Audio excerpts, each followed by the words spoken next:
Good morning, students. Last session we discussed the different economic system in the world. Last class we finished up to the demerits of socialism, and today we are going to discussing the remaining part of economic system, that is mixed economy or mixedism. So mixed economy means it is a system of both private and public sector coexist. So it is a combination of both individuals and government and private, and it is also a combination of both capitalism and socialism. All the economic resources are controlled by both private and government. It is known as mixed economy. India, England, France and Brazil are the best example of mixed economy. And next we will move to the features of mixed economy. The first point is the ownership of property and the means of production. It means the means of production and properties are owned by both private and public. The public and private have right to purchase, use or transfer their resources in the particular country.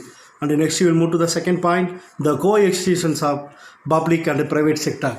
So in a mixed economy, both private and public sector coexist. Private industries undertake the activities primarily for the profit motive.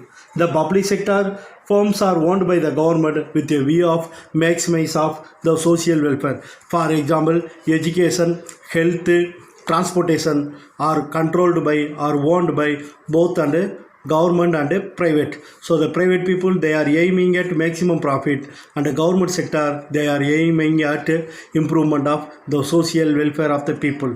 And next we will move to the third point, economic planning. In the central government or central planning authority prepares the economic plans. The national plans are drawn up by the government, and both private and public sectors habit.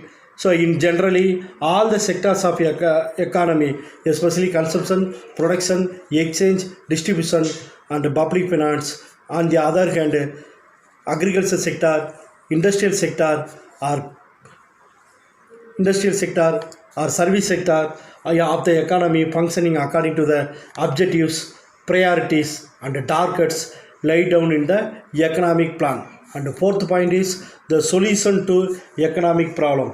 The basic problem of economy is how to produce, what to produce and for whom to produce, and how to distribute the finished product.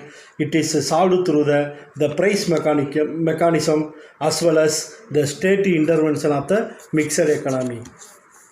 And the fifth point is freedom and control. So though the private has freedom to own resource, produce of goods and services and distribution the same, the overall control on the economic activities rest with the government. And next we will move to the merits of mixed economy. The first point is rapid economic growth. The best advantages of mixed economy is that it promotes the rapid economic growth. Thus both public requirements and private needs are taken care of the economic growth. Especially in India, both the public and private sector, they are joined together and improvement of the economic growth of our Indian nation. And the second point is balanced economic growth. And mixedism promotes balanced economic growth of an economy or particular country. It promotes the balanced growth between agriculture, industrial and consumer goods and capital goods and mixed and service sector also. So the consumer goods are what are the goods are used by the consumer, especially FMGC, that is fast moving consumer goods. The capital goods are building, machinery, etc. With the help of these public goods and capital goods and service sector or industrial sector or agriculture sector, the main aim of these sectors are improvement of the economic growth. And the third point is proper utilization of resources. So in a mixed economy, the government can ensure the proper utilization of resources, especially natural resources like a forest, land resources and mining. The government controls most of the important activities directly, and the private peoples they are participating indirectly. And the fourth point is economic inequality. So the government uses the progressive rates of taxation. So progressive taxation means every year the tax rate will revise, maybe increasing, maybe decreasing. So the government will impose the progressive rates of taxation for leaving the income tax to bring about the economic equality. And the fifth point is special advantages to the society. The government safeguards the interest of the workers and the weaker section by legislating on minimum wages and rationing, establishing the fair price shops and formulating social welfare measures are the rational shops out to the consumer. It is a very important merits of the mixed economy. Next we will move to the demerits of mixed economy. So next we will move to the demerits of mixed economy. The first point is lack of coordination. So the greatest drawback of mixedism, the lack of coordination between the private and public sector, as both work with divergent motives. It creates many coordination related problem because the private people they are aiming at the higher profit, and the government they are aiming maximum social welfare. And next we will move to the second point, competitive attitude. So it is a expected both government and private should work with the complementary spirit towards the welfare of the society, but in the reality they are competitive in their activities. For example, yes, transport, communication, health, education. So these are the fields are the very much competition between private and government sector. And next we will move to the third point, inefficiency. So most of the public sector enterprises remain inefficient due to the lethargic bureaucracy, red tapeism, and lack of motivation and non-cooperation between the political parties. It is a very important failure of our mixed economy, especially in India. And next we will move to the fourth point, fear of nationalization. So in a mixed economy, next we will move to the fourth point, that is fear of nationalization. So in a mixed economy, the fear of nationalization discourage the private entrepreneurs. For example, in the year 1969, 14 banks are nationalization. So earlier, all the banking activities was controlled by the private people. But after the 1969, the government undertaking the all the banking sector in India. So that is, it will create the fear of private people to increase their investment in the business, especially in India. So in their business operation are innovative, initiative ideas with drop by the nationalization of their industries. And the fifth point is widening inequality.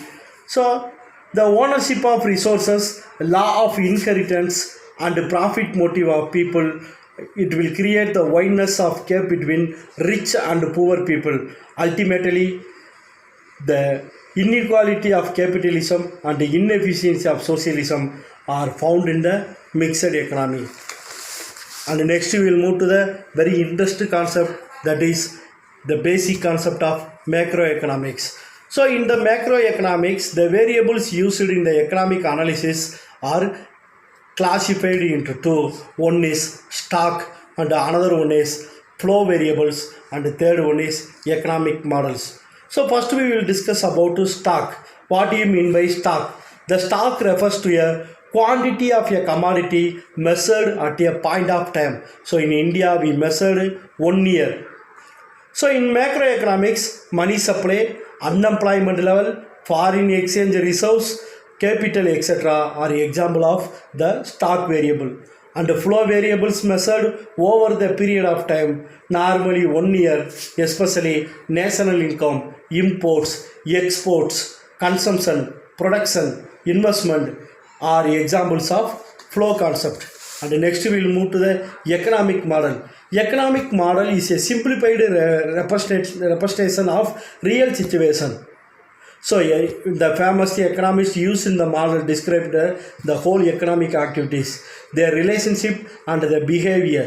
So a model is an explanation of how the economy or part of the economy work under one country. The most of the economic models are built with mathematics, graphs, equation and statistical tools for explain the relationship between economic variables in the particular country. The commonly used economic models are the supply demand models or circular flow of models. And next we will move to the circular flow.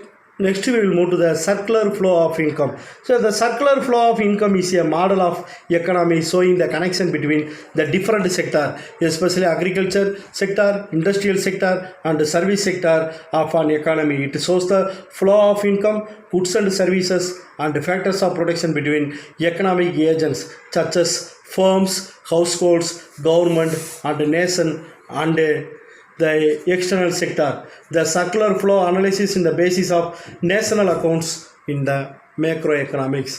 So we are using the three models for circular flow of income representing the major economic system. First one is the two-sector model. The two-sector model consists of both household and firms only. Household and firms only. For example, USA, Japan, China is the best example of two-sector model.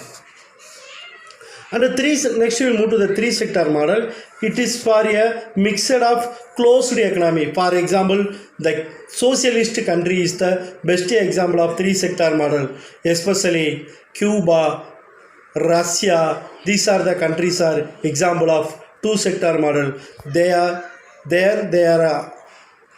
two-sector model.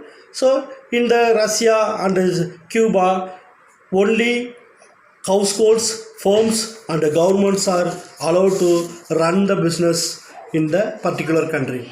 And next we will move to the four-sector model. So in the four-sector model, that is an open economy. So every country they want to invest in the particular country, they are freely invest, run their business.